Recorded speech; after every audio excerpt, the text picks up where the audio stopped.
Sarah Mitchell rushed through the automatic doors of the downtown medical center, her heart pounding with worry.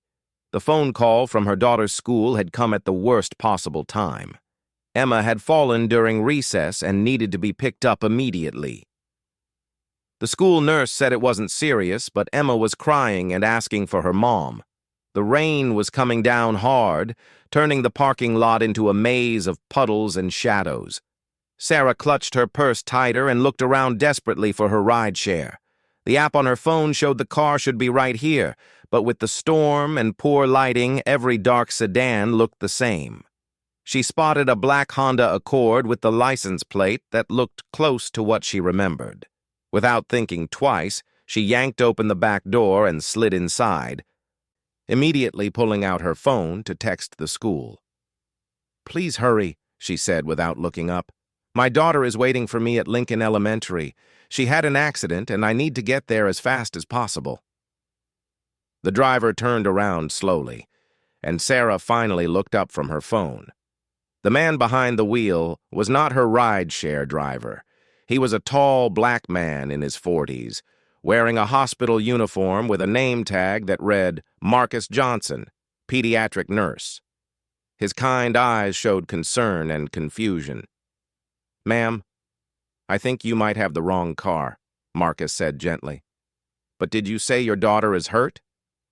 Sarah's face turned red with embarrassment. She looked around the car and realized her mistake immediately. This car was too clean, had family photos hanging from the rearview mirror, and smelled like coffee instead of the usual rideshare car fresheners. "Oh my God, I'm so sorry," Sarah stammered, reaching for the door handle. "I thought you were my Uber driver. I'll get out right now." But Marcus held up his hand. "Wait a minute. Your daughter is at Lincoln Elementary? That's where my son David goes to school. Is she okay?" Sarah paused, her hand still on the door. "The nurse said she fell and might have hurt her arm. She's scared and crying. I need to get there, but my rideshare driver seems to be lost in this storm." Marcus looked at his watch and then at Sarah's worried face. He had just finished a 12-hour shift at the children's hospital and was exhausted, but something in Sarah's voice reminded him of his own ex-wife when she used to call about their son. "Lincoln Elementary is 15 minutes from here," Marcus said. "I was heading home anyway, which is in that direction. How about I give you a ride? I know you don't know me, but I'm a nurse, and I understand what it's like when your child needs you." Sarah hesitated for a moment. Her mother's warnings about getting into cars with strangers echoed in her head. But then she looked at Marcus's hospital ID badge, the family photos in his car, and most importantly, the genuine concern in his eyes. "Are you sure?" she asked.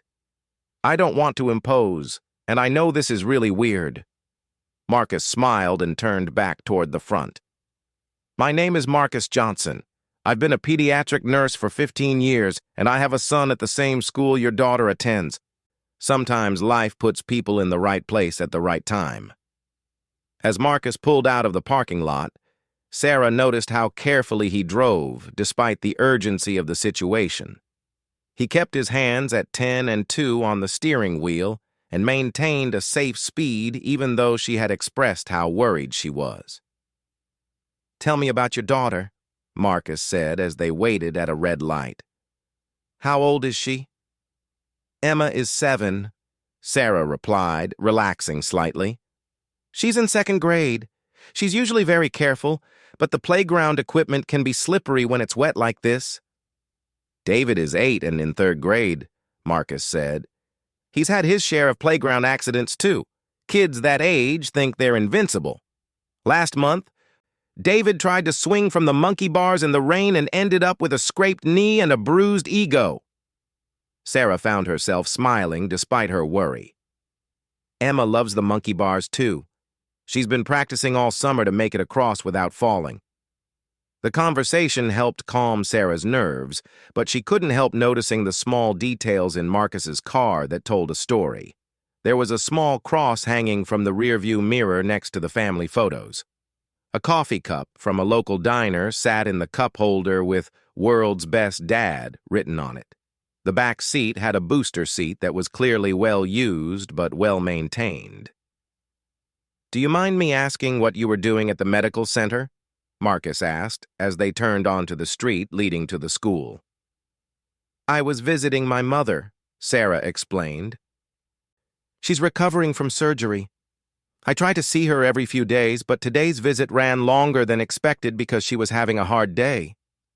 Marcus nodded understandingly. "That's tough. Taking care of family while raising kids is like juggling flaming torches sometimes." "Exactly," Sarah said, surprised by how easy it was to talk to this stranger. "Some days I feel like I'm failing at everything." "I doubt that," Marcus said as they pulled into the school parking lot. "The fact that you dropped everything to rush here when your daughter needed you tells me you're doing just fine." Sarah looked at the school building and felt her anxiety return. Through the windows, she could see other parents picking up their children from the after-school program. The rain was still coming down, and she realized she didn't have an umbrella. Marcus seemed to read her mind. He reached into the back seat and pulled out a large black umbrella. "Take this," he said. "I'll wait here to make sure you and Emma get safely to your next ride." "You really don't have to wait," Sarah said, but Marcus was already getting out of the car to come around and open her door. As they stood in the rain, Marcus opened the umbrella and held it over Sarah. "I insist," he said. "Besides, I want to make sure Emma is okay. Professional habit." They walked toward the school entrance together, and Sarah realized that what had started as an embarrassing mistake was turning into something else entirely. This stranger had gone out of his way to help her, asking for nothing in return. The school secretary, Mrs. Patterson, looked up as they entered. She knew Sarah well and greeted her with relief. "Oh, Sarah, we're so glad you're here. Emma has been asking for you. She's in the nurse's office with Ms. Rodriguez." Sarah turned to thank Marcus, but he was already walking beside her toward the nurse's office. "I'd like to take a quick look at Emma's arm if that's okay," he said. "Sometimes a second opinion helps, especially from someone who deals with pediatric injuries all day." When they reached the nurse's office, Emma was sitting on a small cot, with her left arm cradled against her chest. Her face was streaked with tears, but she perked up when she saw her mother. "Mommy!" Emma cried out, reaching for Sarah with her good arm. Sarah rushed to her daughter's side and gently hugged her. "I'm here, sweetheart. Are you okay? What hurts?" Ms. Rodriguez, the school nurse, stood up from her desk. "She took a tumble from the climbing structure. Her arm is a bit swollen, but I don't think anything is broken.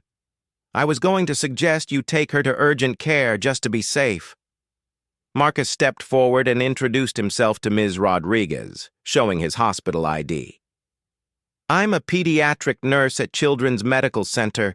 Would it be all right if I took a quick look? I was giving Sarah a ride to the school." Ms. Rodriguez nodded appreciatively. Healthcare professionals often helped each other out, especially in situations involving children. Marcus knelt down beside Emma's cot and spoke to her in a gentle voice. "Hi there, Emma. My name is Mr. Marcus, and I'm a nurse who helps kids feel better. Your mom asked me to take a look at your arm. Is that okay with you?" Emma looked at her mother, who nodded encouragingly, then back at Marcus. "It really hurts," she said in a small voice. "I bet it does," Marcus said sympathetically. "Can you show me exactly where it hurts the most?" With gentle hands and practiced expertise, Marcus carefully examined Emma's arm. He asked her to move her fingers, which she could do without too much difficulty, and gently felt along her forearm and wrist. "The good news is that I don't think anything is broken," Marcus said to Sarah, "but there's definitely some swelling and bruising. I'd recommend getting an X-ray just to be completely sure, but based on what I'm seeing and feeling, this looks like a bad sprain." Emma looked up at Marcus with curious eyes. "Are you a doctor?" "I'm a nurse," Marcus explained. "I work with doctors to help children who are hurt or sick. I've seen lots of arms that look just like yours, and most of them get better really quickly." "How quickly?" Emma asked. Marcus smiled.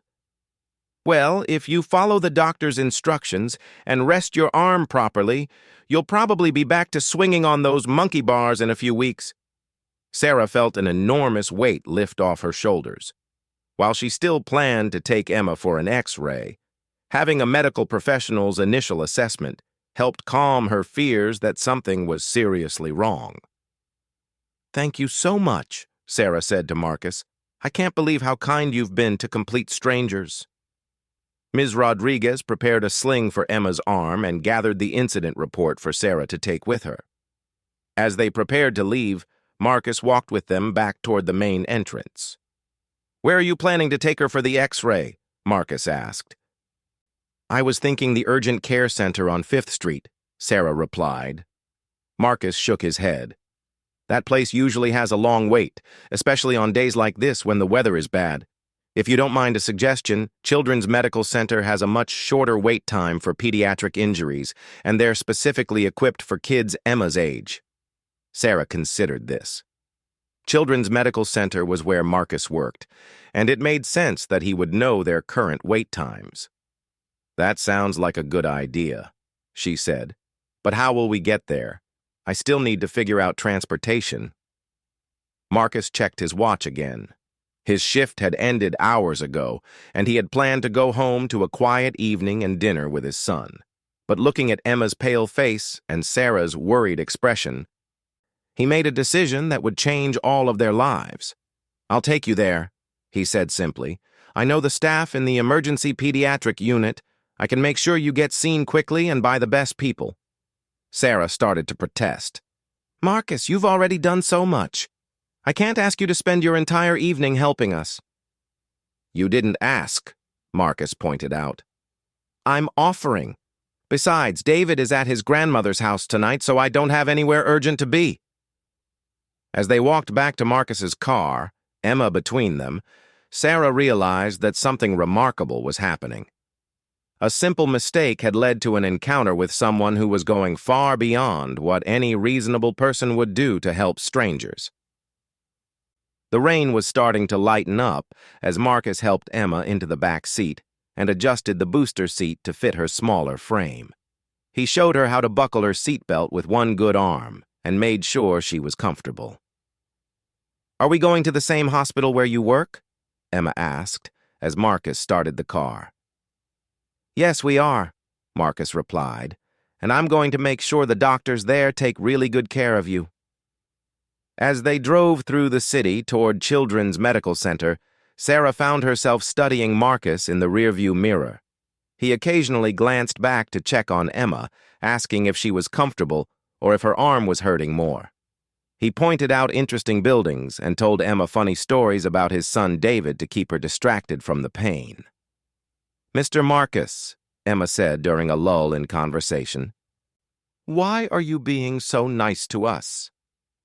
Marcus was quiet for a moment, considering how to answer a 7-year-old's question about human kindness.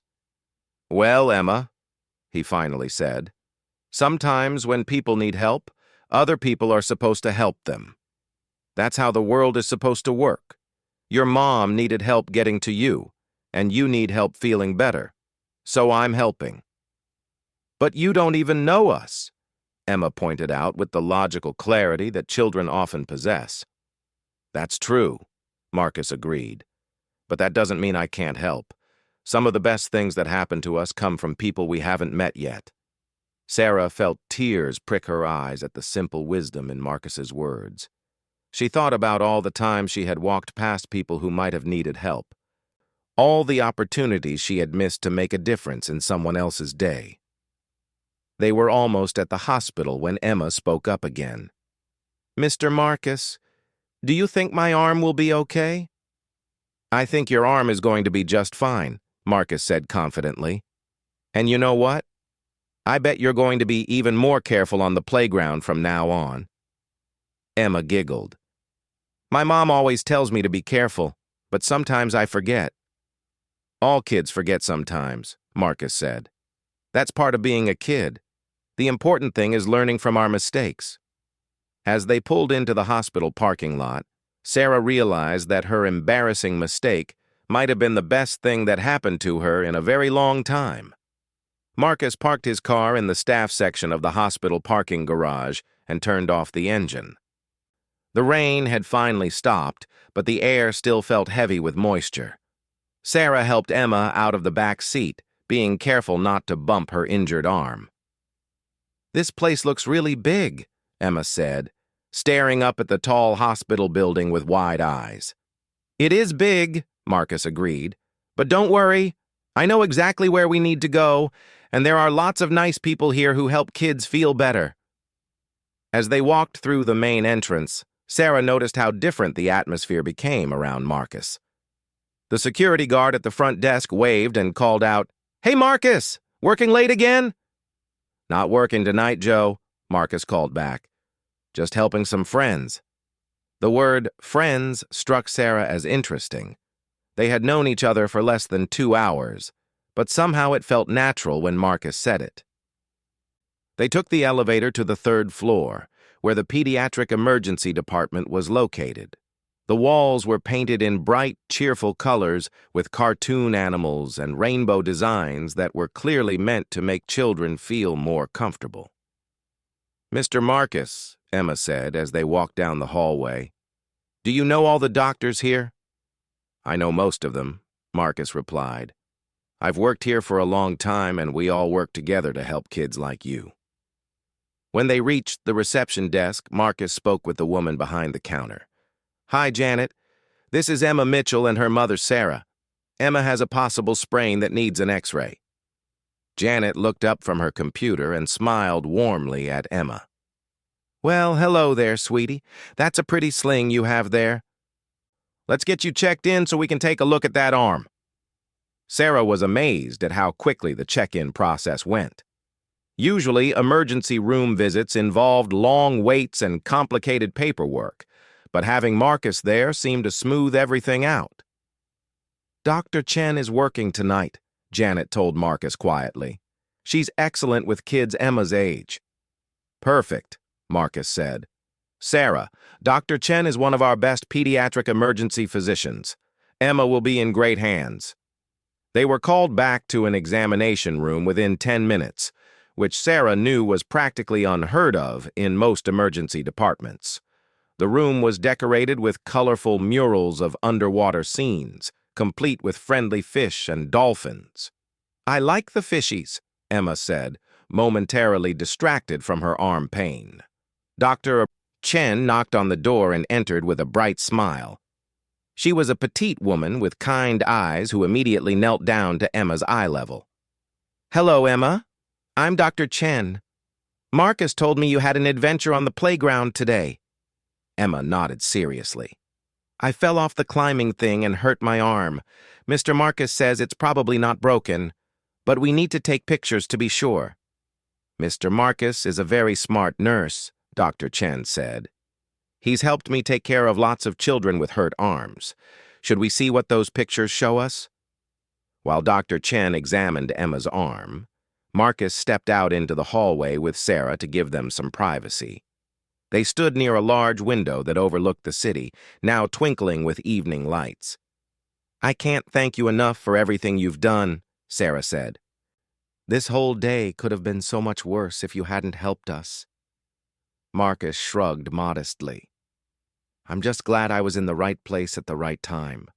Or maybe Emma and you were in the right place at the right time." Sarah studied Marcus's face in the soft light from the window. "Can I ask you something personal?" "Sure," Marcus said. "Why did you become a pediatric nurse? It must be hard sometimes seeing children in pain." Marcus was quiet for a moment, looking out at the city lights. "When I was Emma's age, I spent a lot of time in hospitals. I had severe asthma, and there were many nights when my mother had to rush me to the emergency room because I couldn't breathe." Sarah felt her heart clench with sympathy. "There was one nurse," Marcus continued, "a woman named Patricia Williams, who always seemed to be working when I came in. She never made me feel scared or embarrassed about being sick. She would tell me stories and make me laugh even when I was struggling to breathe. She probably doesn't even remember me, but she saved my life in more ways than one. Did you ever tell her how much she meant to you? Sarah asked. Marcus smiled. Actually, yes. About 10 years ago, I tracked her down. She had retired by then, but I found her address and wrote her a letter. She wrote back and said that helping kids like me was the reason she became a nurse in the first place. We still exchange Christmas cards. Their conversation was interrupted when Dr. Chen opened the examination room door. Good news, she announced. The X-rays show no fractures. Marcus was right. It's a moderate sprain, but nothing is broken. Sarah felt relief flood through her body. So she'll be okay? She'll be fine, Dr. Chen assured her. We'll wrap the arm properly, give you some instructions for home care, and she should be back to normal activities in about 3 weeks.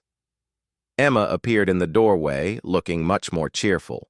She was wearing a professional medical wrap instead of the makeshift sling from school. Look, Mr. Marcus, she said, holding up her wrapped arm. Dr. Chen says I get to wear this for 3 whole weeks and then I'll be good as new. That's wonderful news, Marcus said, crouching down to examine the wrapping. Dr. Chen did an excellent job. You're going to heal up perfectly. As Dr. Chen went over the care instructions with Sarah, Marcus entertained Emma by showing her some of the equipment in the room and explaining what each thing was used for in simple terms that she could understand. This machine takes the pictures of bones, he explained, pointing to the X-ray equipment. And this light helps doctors see into ears and mouths to make sure everything looks healthy. Do you use this stuff every day? Emma asked. Almost every day, Marcus said. I help doctors take care of children who are sick or hurt, just like Dr. Chen helped you tonight. When all the paperwork was finished and Emma had been given a colorful sticker collection by Dr. Chen, they prepared to leave the hospital.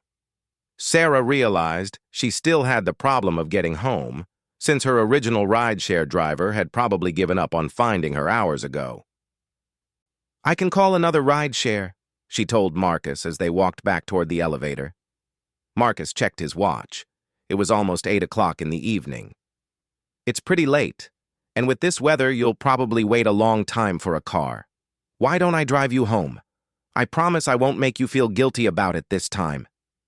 Sarah laughed, remembering how reluctant she had been to accept his help earlier. Okay, but only if you let me buy you dinner. It's the least I can do after everything you've done for us today. That's not necessary, Marcus protested. Mr. Marcus, Emma chimed in, my mom makes really good spaghetti. You should come eat with us. Marcus looked surprised by the invitation. I wouldn't want to impose on your evening. You wouldn't be imposing, Sarah said firmly. Besides, Emma's right about the spaghetti, and I think I owe you at least one home-cooked meal. As they drove through the city toward Sarah's neighborhood, Emma chattered excitedly from the back seat about her hospital experience. She was proud of her professional wrap and couldn't wait to show her friends at school.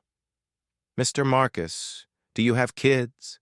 Emma asked during a pause in her storytelling. I have a son named David, Marcus replied. He's 8 years old, just a little older than you. Does he go to my school? He does. He's in Mrs. Thompson's 3rd grade class. Emma gasped with excitement. I know David Johnson. He helped me up when I fell down last week at recess. He's really nice. Sarah and Marcus exchanged surprised looks in the rearview mirror. The coincidences were starting to seem almost too remarkable to be random. David mentioned helping a younger student who had fallen, Marcus said. I didn't realize that was you, Emma. Small world, Sarah murmured, shaking her head in amazement. When they arrived at Sarah's house, Emma practically bounced out of the car despite her injured arm. The house was a modest 2-story home with a small front garden and a porch swing that swayed gently in the evening breeze. This is my house, Emma announced proudly. We have a garden in the back where my mom grows tomatoes and flowers. Sarah unlocked the front door and invited Marcus inside. The house was warm and welcoming, with family photos on the walls and children's artwork displayed on the refrigerator. "Please make yourself at home," Sarah said, hanging up her jacket. "I'll start dinner. Emma, why don't you show Mr. A. Marcus your art corner while I get things ready?" Emma eagerly led Marcus to a corner of the living room, where she had a small table covered with crayons, markers, and drawings. The walls around the area were covered with her artwork. "This is where I do my homework and make pictures," Emma explained. "I drew this one yesterday." She held up a drawing of a playground, with stick figures playing on swings and slides. Everyone in the picture was smiling, and there was a bright yellow sun in the corner. "This is beautiful," Marcus said sincerely. "You're a very good artist. I bet David would like to see this." "I could make him a picture," Emma suggested. "What does he like?" "He loves dinosaurs and soccer," Marcus said. "I can draw both of those things," Emma said excitedly, immediately reaching for a fresh piece of paper. While Emma worked on her drawing, Marcus walked into the kitchen where Sarah was preparing dinner. The kitchen was small but efficient, with herbs growing in pots on the windowsill and the warm smell of garlic and onions filling the air. "Can I help with anything?" Marcus asked. "You can sit down and relax," Sarah said firmly. "You've done enough helping for one day." Marcus sat at the small kitchen table and watched Sarah work. She moved efficiently around the kitchen, clearly comfortable in her own space. There was something peaceful about watching her cook, something that reminded him of Sunday dinners at his grandmother's house when he was a child. "This feels very domestic," Marcus said without thinking, then immediately felt embarrassed. "I'm sorry. I didn't mean that in a weird way." Sarah laughed. "I know what you meant. It's nice to cook for someone other than just Emma and me for a change. We don't usually have company for dinner." "What about Emma's father?" Marcus asked, then immediately regretted the personal question. "Sorry, that's none of my business." "It's okay," Sarah said, stirring the pasta sauce. "Emma's dad and I divorced 3 years ago. He lives across the country now and doesn't visit very often. It's usually just the two of us." Marcus nodded understandingly. "David's mother and I divorced 5 years ago. She remarried and moved to another state. David stays with me most of the time and visits her during school breaks." They continued talking while Sarah finished preparing dinner, sharing stories about the challenges and joys of single parenthood. Marcus found himself opening up about things he rarely discussed with anyone, including his struggles to balance his demanding work schedule with being a present father. Emma appeared in the kitchen doorway, holding up a colorful drawing of a T-Rex playing soccer. "I finished David's picture. Do you think he'll like it?" "He's going to love it," Marcus said, admiring the drawing. "That T-Rex looks like it's about to score a goal." Dinner was a lively affair, with Emma entertaining them with stories from school and asking Marcus dozens of questions about his work at the hospital. She wanted to know everything about taking care of sick children, and Marcus answered each question with patience and enthusiasm. "Mr. Marcus, do you ever get scared when kids are really sick?" Emma asked while twirling spaghetti around her fork. Marcus considered the question seriously. "Sometimes I do feel scared, especially when children are very sick. But being scared means I care about them, and caring about them makes me work harder to help them feel better." "That makes sense," Emma said wisely. After dinner, Sarah insisted that Marcus sit in the living room while she and Emma cleaned up the dishes. Through the doorway, Marcus could hear them talking and laughing together, and he felt a warmth in his chest that had nothing to do with the good food.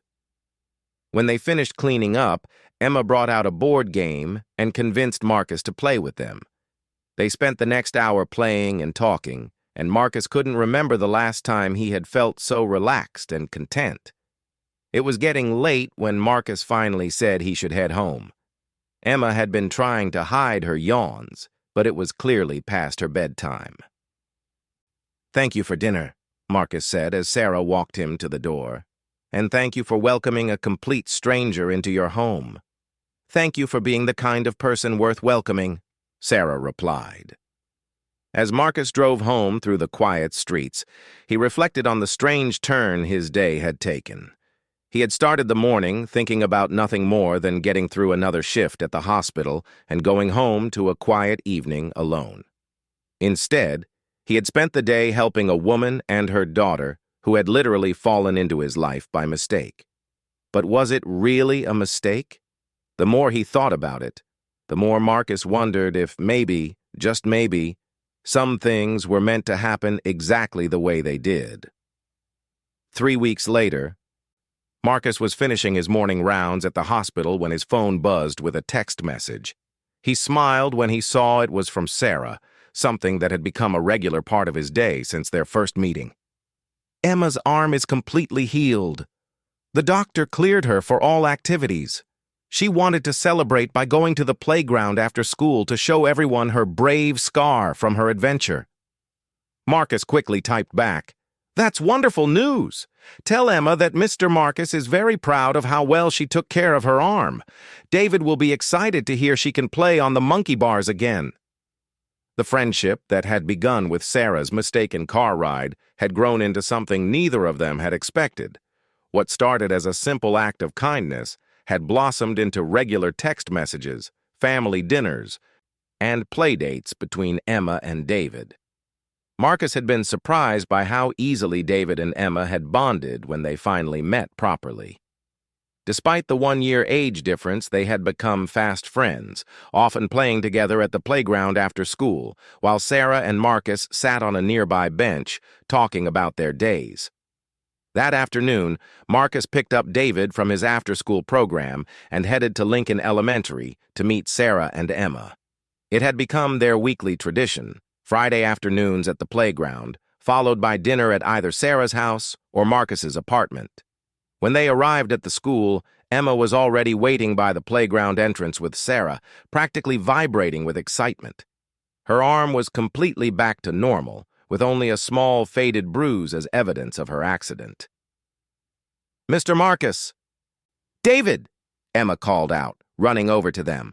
"Look, my arm is all better and Dr. Chen said I can do everything I used to do."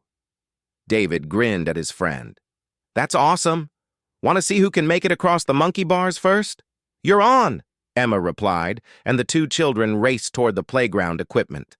Marcus and Sarah followed at a more leisurely pace, settling onto their usual bench where they could keep an eye on the kids while they played. "She's been talking about this all week," Sarah said, watching Emma fearlessly tackle the monkey bars. "I think that experience taught her that she's tougher than she thought she was."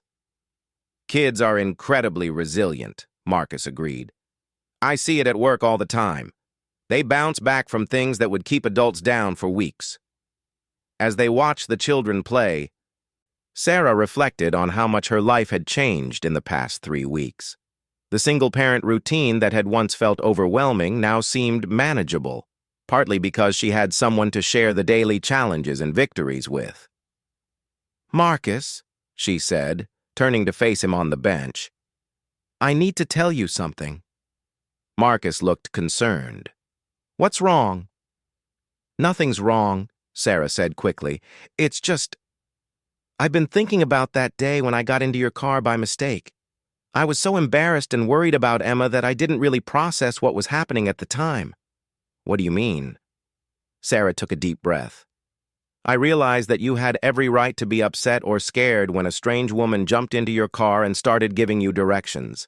But instead of being angry, you immediately focused on helping me. And then you spent your entire evening making sure Emma was okay, even though you were exhausted from working all day." Marcus started to protest, but Sarah held up her hand. "Let me finish," she said. "I've been thinking about why you did that, and I think it says something incredible about who you are as a person. You didn't just help us because you're a nurse or because you have medical training. You helped us because you saw 2 people who needed help, and that was enough." Marcus was quiet for a moment, watching David show Emma how to do a particularly challenging climbing technique. "You know," he said finally, "I've been thinking about that day too. When you got into my car, my first thought should have been about the awkward situation or the inconvenience to my evening plans. But when I saw how worried you were about Emma, all I could think about was how I could help. What I'm trying to say, Sarah continued, is that you restored my faith in people. I had gotten so used to dealing with everything alone that I had forgotten what it felt like to have someone genuinely care about my problems. Marcus turned to look at her. You've done the same thing for me, you know. Before that day, my life was pretty predictable. Work, pick up David, go home, repeat. I had convinced myself that was enough. But having you and Emma in our lives has reminded me what I was missing. Their conversation was interrupted by David and Emma running over to the bench, both slightly out of breath from playing. Mom, can David come over for dinner tonight? Emma asked. I want to show him the new book I got about horses. That sounds like a great idea, Sarah said. Marcus, you're welcome to join us, of course. Actually, Marcus said, I had a different idea. There's a new family restaurant downtown that just opened. They have a kids' menu and activities for children. Would you like to try it together? My treat. Can we, Mom? Emma asked excitedly. Please? Sarah smiled. I think that sounds wonderful.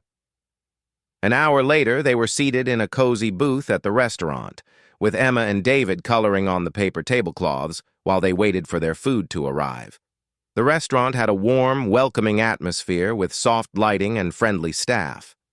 This place is really nice, Sarah said, looking around at the family-friendly decor. How did you find out about it? One of the nurses at work recommended it, Marcus said.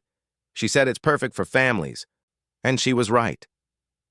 As they ate dinner, the children chattered about school and their friends, while Marcus and Sarah found themselves talking about more serious topics. They discussed their hopes for their children's futures, their own career goals, and their experiences as single parents. Can I ask you something? Sarah said as they shared a dessert. What made you decide to become a pediatric nurse specifically? I know you told me about your experiences as a child, but was there something else? Marcus smiled. Actually, it was something my son said when he was about Emma's age. I was working in adult medicine at the time, and I would come home stressed and tired every day. One evening, David asked me why my job made me sad all the time. What did you tell him? I told him that taking care of sick people was hard work. And he said, But Daddy, if your job makes you sad, why don't you find a job that makes you happy? Marcus laughed at the memory. It was such simple logic, but it made me realize that I wasn't in the right place. So you switched to pediatrics? I started volunteering in the children's ward on weekends, Marcus said. Within a month, I knew I had found where I belonged. Working with kids is challenging, but it's also incredibly rewarding. They approach healing with such optimism and bravery. Emma looked up from her coloring. Mr. Marcus, do you like your job now? I love my job now, Marcus said sincerely. Good, Emma said seriously. You should always do work that makes you happy. Sarah and Marcus exchanged amused looks. Children had a way of cutting through complicated issues with startling clarity. After dinner, they walked through the downtown area, enjoying the mild evening weather. The children ran ahead, playing a game of tag while staying within sight of their parents. This feels really natural, Sarah said as they strolled down the sidewalk, like we've all been friends for years instead of weeks. I was thinking the same thing, Marcus agreed. David talks about Emma constantly. She's been really good for him. Since his mother moved away, he's been more withdrawn. But Emma brings out his playful side. Emma adores David, Sarah said. And you. She told me yesterday that she hopes you'll be our friend forever. Marcus stopped walking and turned to face Sarah. What do you hope? Sarah felt her heart skip a beat at the serious tone in his voice. I hope the same thing Emma does. They continued walking in comfortable silence, both lost in their own thoughts about where their relationship might be heading. Neither wanted to rush into anything, especially with their children involved. But there was an undeniable connection between them that went beyond simple friendship. When they reached Sarah's car in the restaurant parking lot, the children were disappointed that the evening was ending. "Can we do this again next week?" David asked.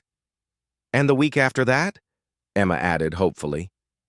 "We'll see," Sarah said diplomatically, but she caught Marcus's eye and saw that he was thinking the same thing she was, that this felt like the beginning of something important. As they prepared to leave, Marcus pulled Sarah aside while the children were distracted with saying goodbye to each other. "I want to tell you something," he said quietly.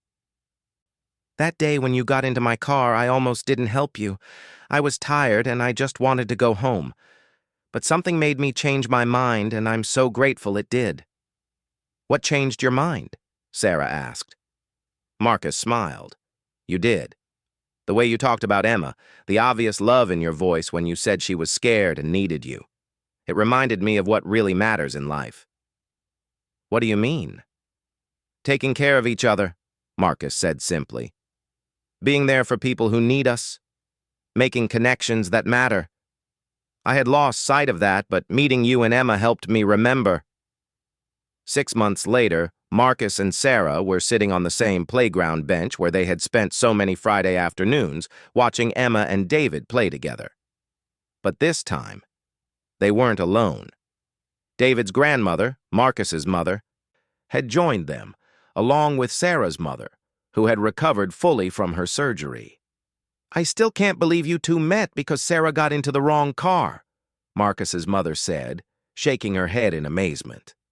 "It wasn't the wrong car," Emma piped up from where she was hanging upside down from the monkey bars. "It was exactly the right car. Mr. Marcus was supposed to help us."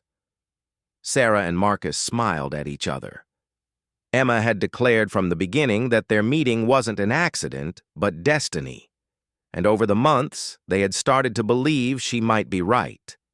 Their relationship had developed slowly and thoughtfully, with both of them prioritizing their children's comfort and happiness. What had begun as friendship had gradually deepened into something more meaningful, built on a foundation of mutual respect, shared values, and genuine affection. "You know what I think?" Sarah said, watching their children play together with their usual energy and joy. "What's that?" Marcus asked. "I think sometimes the best things in life happen when we least expect them," Sarah said. "When we're just trying to get through a difficult day, and suddenly something wonderful falls into our lap. Or jumps into our car," Marcus added with a grin. As the sun began to set over the playground, painting the sky in shades of orange and pink, Sarah reflected on how profoundly her life had changed since that rainy evening when she had made such a simple mistake. Getting into the wrong car had led to finding the right person, someone who had not only helped her and Emma in their moment of need, but had continued to be there for them every day since. Marcus had shown her that kindness still existed in the world, that there were people who would go out of their way to help strangers without expecting anything in return. More than that, he had shown her what it meant to build a relationship based on genuine care and respect. "Are you ready to head home?" Marcus asked as the playground began to empty of other families. "Ready," Sarah said, but she made no move to get up from the bench. "What are you thinking about?" Marcus asked, noticing her contemplative mood. "Just feeling grateful," Sarah said, "for wrong cars, and right people, and second chances. And for daughters who know how to make friends with strangers' sons," Marcus added, watching Emma and David collect their backpacks. "And for sons who know how to be kind to little girls who fall down," Sarah replied. As they walked toward their cars, Emma skipping ahead with David, Sarah realized that what had started as one of the worst days in recent memory had actually been the beginning of some of the best days of her life. Sometimes, she thought, the universe has a funny way of putting exactly the right people in exactly the right place at exactly the right time. And sometimes, all it takes is getting into the wrong car to find your way to where you're supposed to be. The next week, Marcus surprised Sarah by showing up at her office during her lunch break with coffee and sandwiches from their favorite deli. They had fallen into a comfortable routine of supporting each other through the daily challenges of work and parenting, and small gestures like this had become part of their relationship. "What's the occasion?" Sarah asked, accepting the coffee gratefully. "No occasion," Marcus said, settling into the chair across from her desk. "Just thought you might need a break. How's your day going?" As they ate lunch together in Sarah's small office, surrounded by family photos and Emma's artwork, Sarah marveled at how seamlessly Marcus had become part of their lives. He remembered when she had important meetings, celebrated Emma's small victories, and offered practical support during challenging times. "I have something to tell you," Marcus said as they finished eating. Sarah looked up, noting a nervous quality in his voice that wasn't usually there. "I've been thinking a lot lately about that night, when we first had dinner together at your house," Marcus continued. "Emma asked me if I had kids, and when I told her about David, she asked if he went to her school. Do you remember?" "Of course," Sarah said. "That's when we found out David was the boy who had helped Emma up when she fell the week before." "Right," Marcus said. "But I never told you the rest of that story." Sarah waited for him to continue. "The day David helped Emma, he came home and told me all about it. He said there was a little girl in second grade who had fallen down, and he helped her up and made sure she was okay. He was so proud of himself for being kind to someone who needed help." Marcus paused, seeming to gather his courage. "When he told me that story, I remember feeling proud of him for being compassionate. But I also remember thinking that I hoped he would always be the kind of person who helps others, even when it's not convenient or expected." "He learned that from you," Sarah said softly. "Maybe," Marcus said. "But here's the thing. I had forgotten to be that kind of person myself. I was so focused on work and taking care of David that I had stopped looking for opportunities to help others. When you got into my car that night, helping you wasn't convenient. I was tired, I wanted to go home, and it would have been easy to just point you toward the right car and go on with my evening." "But you didn't do that," Sarah pointed out. "No, I didn't. And do you know why?" Sarah shook her head. "Because in that moment I heard David's voice in my head telling me about helping Emma. I realized that if I wanted my son to be kind and helpful, I needed to model that behavior. I needed to be the kind of person I wanted him to become." Sarah felt tears prick her eyes. "So you helped me because of David?" "I helped you because it was the right thing to do," Marcus said. "But David's example gave me the courage to do the right thing when it wasn't easy." They sat quietly for a moment, both thinking about the complex web of kindness that had brought them together. "There's something else," Marcus said. "Something I've been wanting to ask you." Sarah waited, her heart beginning to beat faster. "I know we've been taking things slowly, and I respect that. I know we both want to make sure we're doing what's best for Emma and David." "Yes," Sarah said quietly. "But I also know that what we have together is special. It's not just about the kids being friends, or even about us being friends. This feels like something that could be permanent. Something that could be the foundation for a real family." Sarah felt her breath catch in her throat. "I'm not asking you to make any decisions right now," Marcus continued quickly. "I just want you to know that when I think about the future, I see all four of us together. I see Emma and David growing up as siblings. I see you and me building a life together, and I see all of us supporting each other through whatever comes next." Sarah reached across the desk and took Marcus's hand. "I see the same thing," she said softly. "I have for weeks now, but I was afraid to say anything." "Really?" "Really," Sarah confirmed. "Emma asked me last week if you were going to be her daddy someday. I didn't know what to tell her." Marcus squeezed her hand. "What do you want to tell her?" I want to tell her that sometimes the best families are the ones that choose each other, Sarah said. I want to tell her that love comes in many different forms, and sometimes it starts with a stranger who chooses to be kind when he doesn't have to be. And what would you tell her about us? Sarah smiled through the tears that were now freely flowing down her cheeks. I would tell her that Mommy and Mr. Marcus love each other and that we want to be a family together. Marcus stood up and walked around the desk, pulling Sarah into his arms. I love you, he said simply. I love Emma. I love the life we're building together. And I love that we found each other in the most unexpected way. I love you too, Sarah whispered against his chest. I love your kindness, your dedication to David, and the way you make everything feel possible. That evening, they sat Emma and David down for a serious conversation about their future as a family. Both children were excited about the possibility of becoming siblings, and their enthusiasm helped confirm that Marcus and Sarah were making the right decision. So we would all live in the same house? David asked. Eventually, yes, Marcus confirmed. We want to make sure everyone is comfortable with the changes. And we'd be like a real family? Emma asked.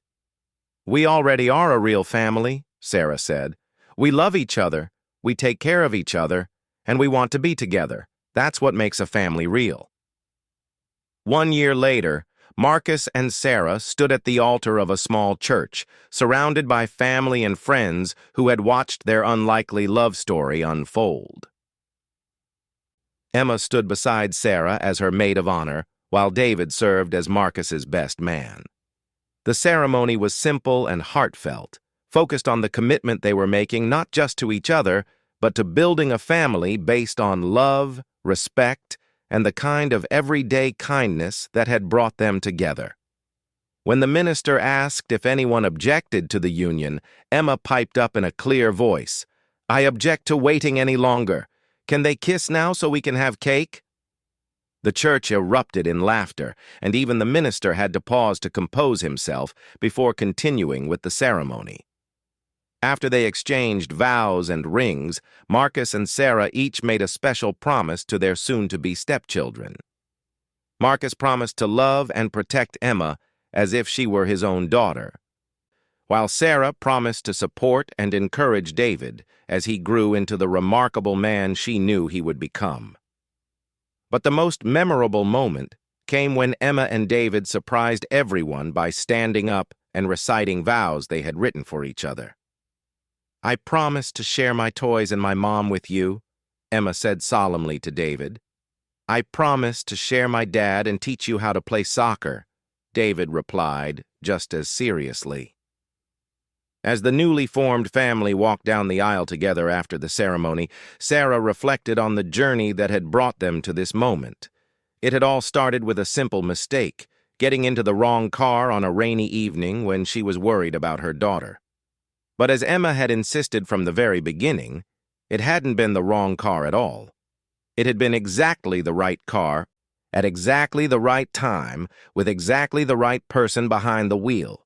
Sometimes the most important moments in life come disguised as accidents, emergencies, or simple mistakes.